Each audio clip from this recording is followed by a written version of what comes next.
Mark Hoffman from San Diego, California.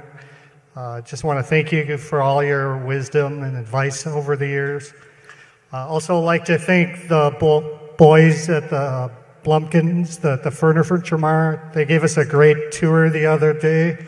I'm from an organization called the EEO, and they really showed us the culture at Berkshire and what you guys do.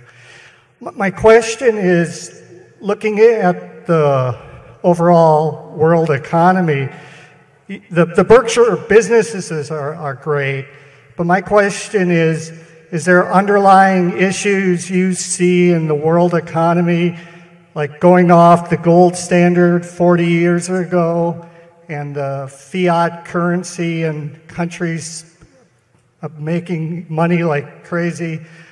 If the Berkshire businesses are great, but the underlying economy is a problem, where do we go from there? What are the questions you're asking yourself about the world economy? Thanks.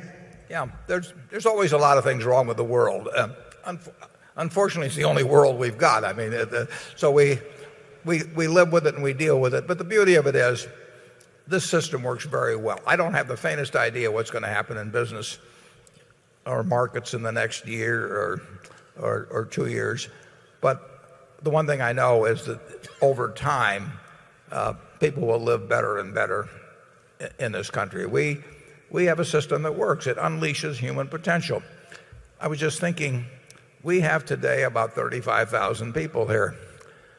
That was almost 1% of the population of the United States in the first census in 1790. Just 100 groups like this, and you were talking the whole country.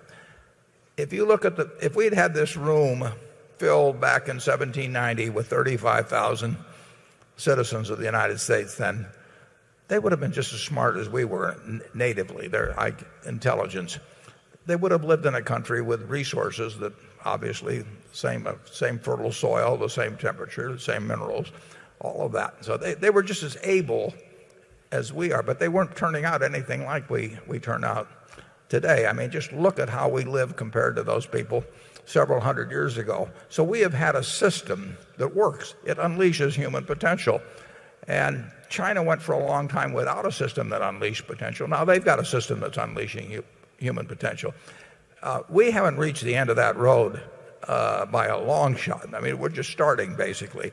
We will have bad years in capitalism. I mean, it overshoots in markets.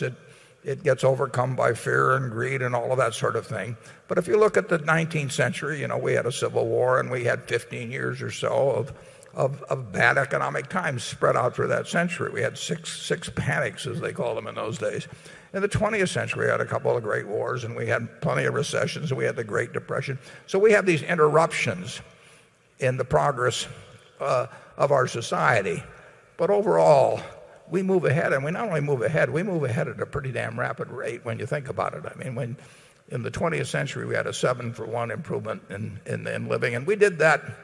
You know, we had slavery for a long time. We had blacks counted as 3/5 of a person. We didn't let women vote for 130 years or thereabouts. I mean, we were wasting human potential, and we still are, but we were doing it more so for centuries. But we do keep moving forward in kind of fits and starts. And right now we're sputtering somewhat in terms of the economy. But there's no question in my mind that there is enormous human potential, and that at every period, every year we will meet, you can name a bunch of problems. I mean, it will happen, but the opportunities will win in the end. And you know, your kids will live better than you live, and your grandchildren will live better. And we will find more and more ways to find easier and better ways to do things that we haven't even dreamt of yet. Charlie? Well, now that I'm so close to the age of death, I find myself getting more cheerful about the economic future, which I'm not going to be here to enjoy. And what I find really cheerful is that we are plainly going to harness the direct energy of the sun, and we're going to have electrical power all over the world, and that's going to enable overpopulated countries to turn seawater into fresh, and it's going to eliminate a lot of the environmental problems and preserve more of the hydrocarbon resources for future needs as chemical feedstocks. What I see is a final breakthrough that solves the main technical problem of man, and you can see it coming right over the horizon, and of course Mid-American and BYD will be participating in it. So I think it's usually a mistake to think only about your probable misfortunes. You should also think about what's good about your situation. And what's good about our situation now is the main technical problem of mankind is about to be fixed. When you have enough energy, you can solve a lot of your other problems. He is getting more optimistic as he gets older. Carol?